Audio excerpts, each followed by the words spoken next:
অমলকান্তি আমার বন্ধু। স্কুলে আমরা একসঙ্গে পড়াশোনা করতাম।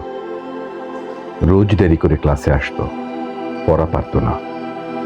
শব্দরূপ জিজ্ঞেস করলে এমন অবাক হয়ে জানালার দিকে তাকিয়ে থাকতো যে দেখে ভারী কষ্ট হতো আমাদের। আমরা কেউ মাস্টার হতে চেয়েছিলাম, কেউ ডাক্তার, কেউ উকিল।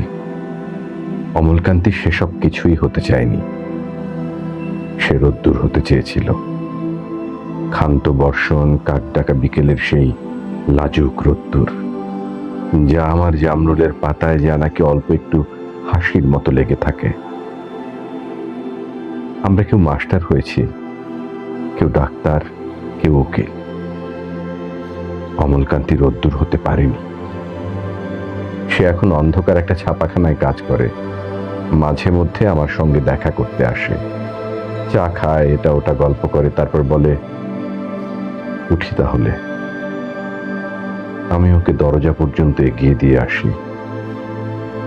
আমাদের মধ্যে যে এখন মাস্টারি করে, অনায়াসে সে ডাক্তার হতে পারত। যে ডাক্তার হতে চেয়েছিল, উকিল হলে তার এমন কিছু ক্ষতি হতো না। অথচ সকলের ইচ্ছে পূরণ হলো, এক অমলকান্তি ছাড়া। অমলকান্তি রোদ্দুর হতে পারেনি। সেই অমলকান্তি রোদ্দুরের কথা ভাবতে ভাবতে ভাবতে ভাবতে যে একদিন রোদ্দুর হতে চেয়েছিল।